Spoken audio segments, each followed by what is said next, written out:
what's up? What's going on, everybody? It's Super Dave again, back at you with the PA Political Revolution podcast.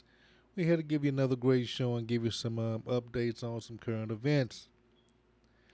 Pretty much, this is going to be about the EDC situation and the Eileen Cure racist situation that's going on over there. Um, First, start off with the EDC, right? Now, I'm glad to say that two of the board members that was pressuring Mr. Floyd Baptiste have resigned. That's being Roosevelt Petrie and Dallas Smith. Yeah, that's his name, Dallas Smith. Now, these two gentlemen, from looking at the videos, right, they were pressuring Mr. Baptiste, giving just acting real weird, right?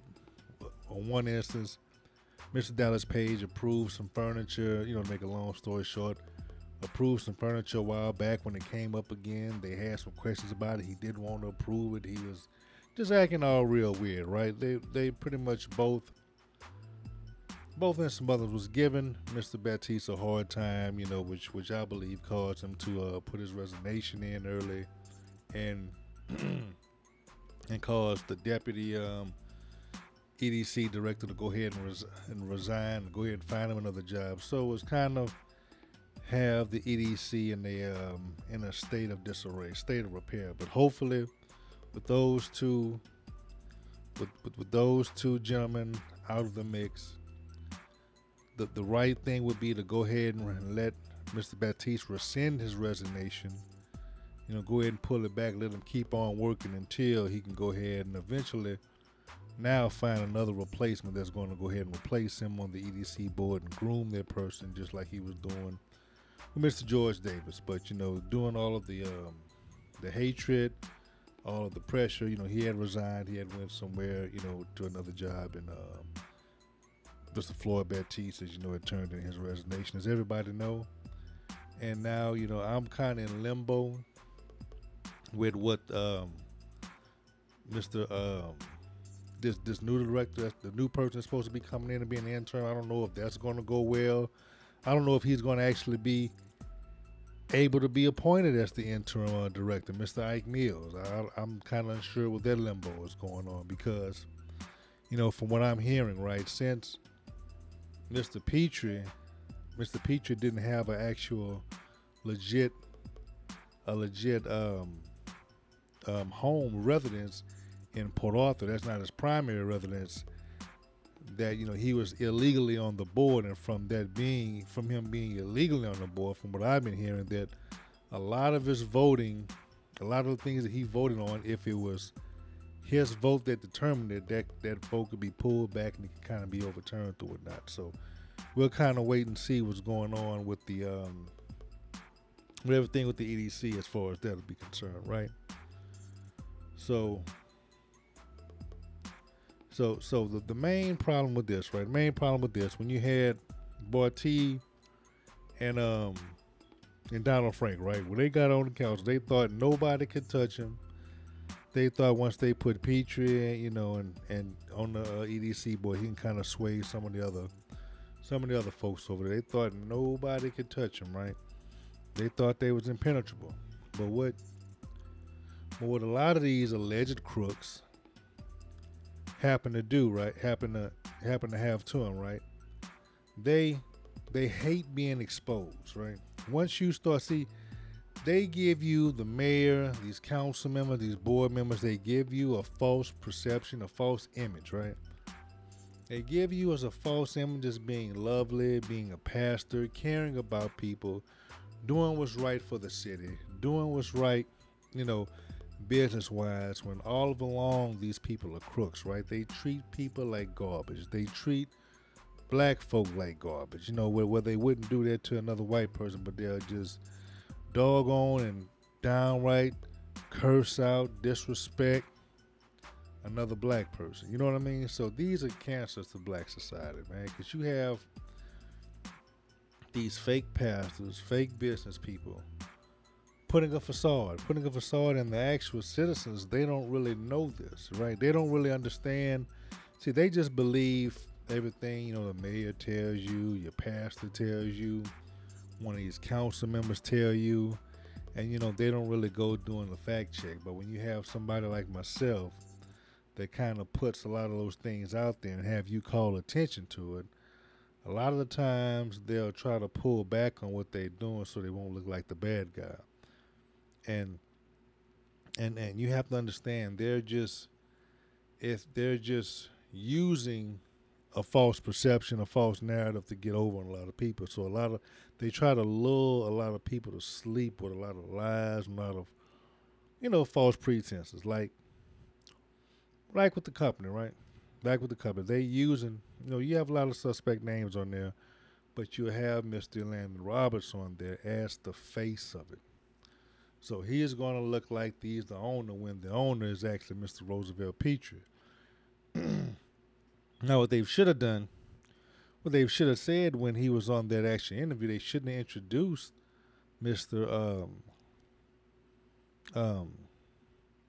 The young man, Mr. Roberts, as the actual owner, but he should have said he should have been in partnership with Mr. Petrie because his name is on the actual DBA, right? His name was on the DBA, and his business, GP Industrials, is the location of the headquarters of that new cement company that he has on.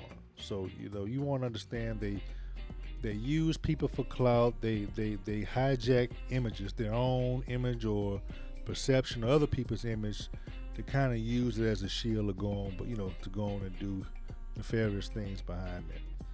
But with that being said, hopefully with these resignations, we should get off on the right foot, and hopefully Mr. Petrie and Mr. Roberts, they have success with that cement company, and not having to involve the taxpayers' money in subsidizing it. So I hope that goes well without them having to use EDC money illegally to subsidize it, right? So that's mainly the main thing. Hopefully that this resignation is done. Resignation is done. See, it's all of a money grab, right?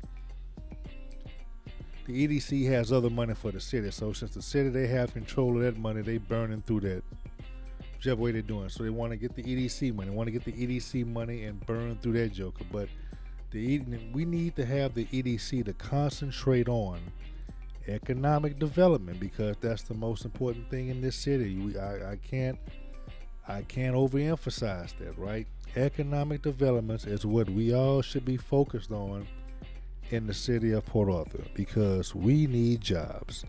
Everybody down here needs jobs, and that needs to be the major focus. Just like I've said before, a lot of them good programs they're doing the CDL program. Man, the CDL is a good trade. Good trade once you get in the CDL, have a good record, know how to drive manual and automatic trucks, drive the tractor trailers. You can get in some of these environmental companies to make a good salary, a good wage. You can make a good living wage where you can take care of your family.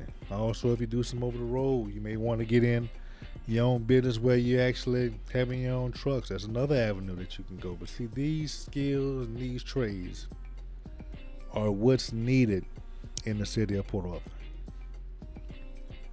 All the people that like Kwame Brown, Kwame Brown talking about trades, coding, or whatnot, skills, CDL license, that's a part of the trade. Now, I wish we can do more of that over here with a lot of plumbing, with a lot of carpentry. Well, we do have some carpentry stuff going on with the ABC. They do have the EDC partnership with the ABC, if I'm not mistaken, to go ahead and do some of that carpentry stuff, or Lamar State College. I think there's like a thing with Lamar, EDC, and ABC.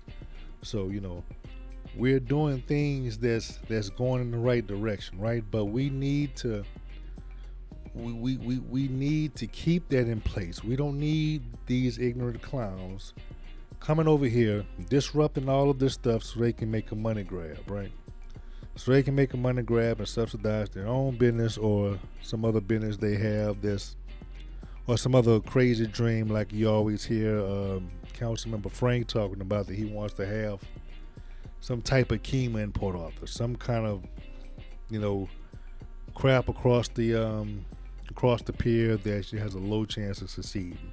And the reason why those things haven't been developed, because they do have a low chance of succeeding. And The easiest way to do it is burn the taxpayers' money, so you won't have an investor have to fail. You just, well, that's the city's money burnt up. It was a lost cause, so hey, no skin off my back. So that's why you have all of these crooks, allegedly. I call them crooks that want to burn up the city's money, EDC's money, for these nefarious type of programs. So hopefully we'll go ahead on and see how this holds out for the EDC, and hopefully this will be a great thing for it. Hopefully. So I haven't been on here for a while. I want to give y'all a little update with that, and I want to give y'all a little update with it, and hopefully things are going and prosperous, and see if we can get that back on track. I'll be keeping you up to date on the thing that any other things that's going on with the EDC and other put off the news. Now, I want to go over to the next subject. Bam! I got some new toys. I got to go ahead and play that. Got to go ahead and play these little sound effects I got on here. So now I want to go ahead on and go to the Eileen Cure situation, right? Now, for those that don't know, probably everybody know right now, there's this TikToker named Aunt Karen. She's got some information from one of Eileen Cure's employees, right? She's some type of CPA, some kind of financial person, right? Tax person, financial person. Basically, make a long story short, she basically has told somebody that she didn't want to have any black applicants, right? So, they had some of the text messages or emails that go from her to some of the some people that's been exposed to Aunt Karen, right? The TikToker that kind of put her out there. So that's been a big thing from since then. Aunt Karen has been said to receive death threats from Eileen Cure's husband. So it's become a whole big old mess. Now it looks like she's actually closed that business down, and the building is actually for sale, right?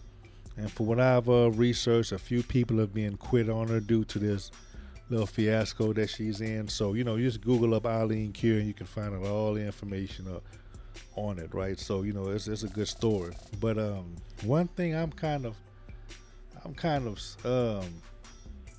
questioning, why hasn't the local news, that's over here in the CPA in Neyland, Texas, right? Now, I haven't really been able to find too many sources for it. Too many too many local stores for Eileen Cure, right? And then the only one I've actually found out was from Kevin Steele, a former news agent, news personality, right, doing his own thing on Facebook. Got his own little Facebook group going on. So he kind of like posts different stuff, but the thing is, when Kevin Steele posted, like, he kind of flipped the script. He didn't really point pretty much the finger at the racist person, right? The racist Eileen Cure. He kind of points his finger at the TikToker, Aunt Karen, who's actually exposed all of this. So you can tell this is how racist this county is, man. You don't have no information, no story that I've seen on it. Just a Facebook story from like Kevin Steele from, I think it's news things called 1817, something like that. But pretty much his thing goes, his headline goes, FBI investigation, Eileen Cure responds to attacks on her firm by TikTok star. You likely have heard the basics. Cure says she was defamed by the social media influencer who inferred Cure had not wanted any African Americans hired to her firm.